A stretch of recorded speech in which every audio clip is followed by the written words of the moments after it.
एक सड़क दुर्घटना में सीमा के पति किशोर की मौत हो गई थी। सीमा का रो रो कर बुरा हाल था, मानो उसकी दुनिया ही उजड़ गई थी। सीमा अपने पति के प्यार में पागल सी हो गई थी। सीमा को ऐसा लगता था कि उसका पति आसपास ही हो और सीमा को बार बार छूने की कोशिश कर रहा है।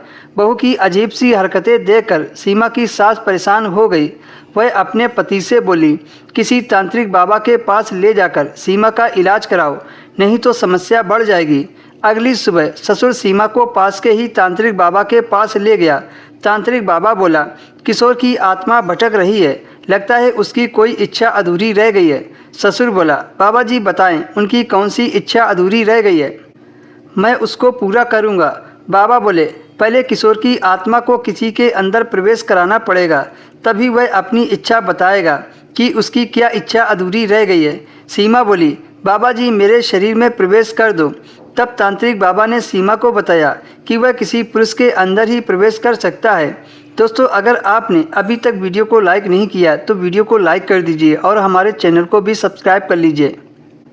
पुरुष आत्मा किसी महिला के शरीर में प्रवेश नहीं कर सकती। फिर सीमा कुछ सोचकर बोली कि मेरे ससुर जी के शरीर में प्रवेश करा दो, लेकिन सीमा का ससुर मना करने लगा। तभी तांत्रिक बाबा ने सीमा के ससुर पर भभूत फेंका तो ससुर के अंदर किशोर की आत्मा आ गई। बेटे की आत्मा सवार होते ही ससुर अजीब सी हरकतें करने लगा। ससुर सीमा को गले लगाकर प्यार करने लगा।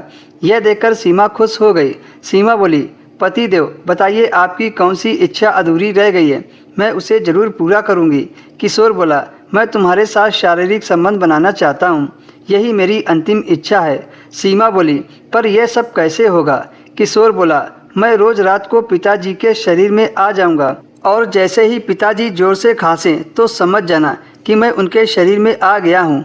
और हाँ, तुम यह सब बात किसी को मत बताना। सीमा अपने पति किशोर के प्यार में अंधी हो गई थी और वो हर हाल में अपने पति की अंतिम इच्छा पूरी करना चाहती थी। अगले दिन जैसे ही रात हुई तो ससुर ने जोर से खांसना शुरू कर दिया। सीमा समझ गई और तुरंत ससुर के कमरे में चली गई। कमरे में जाते ही सीमा अपने ससुर से संबंध बनाने लगी। इसके बाद तो ससुर रोज रात को खांसता और सीमा उसके कमरे में चली जाती। ऐसा करते करते कई महीने बीत गए। एक दिन सीमा अपने ससुर से बोली, ससुर जी मैं रोज रोज नहीं कर पाऊंगी, बहुत दर्द होता है। तब ससुर बोला, बहू इसमें मैं क्या कर सकता हूँ, अगर तुम अपने पति की इच्छा पूरी नहीं करना चाहती तो तुम्हारी मर्जी है। पर सीमा अपने पति की इच्छा हर हाल में पूरी करना चाहती थी, इसलिए यह सिलसिला कई महीनों व सालों तक चलता रहा। एक दिन सीमा की सास ने दोनों को रंगे हाथों पकड़ लिया तो सीमा को खरी खोटी सुनाते हुए बोली, तेरे अंदर इतनी आग लगी थी तो किसी और को पकड़ लेती, तूने मेरा घर ही उजाड़ दिया। तब सीमा ने अपनी सास को बताया कि मैं तुम्हारे पति से नहीं अपने पति के साथ संबंध बनाती हूँ। जब सीमा ने अपनी सास को पूरी बात बताई तो उसे समझने में देर न लगी और उसने पुलिस बुला ली। जब पुलिस ने सख्ती से पूछताछ की तो सीमा के ससुर ने सारी सच्चाई उगल दी।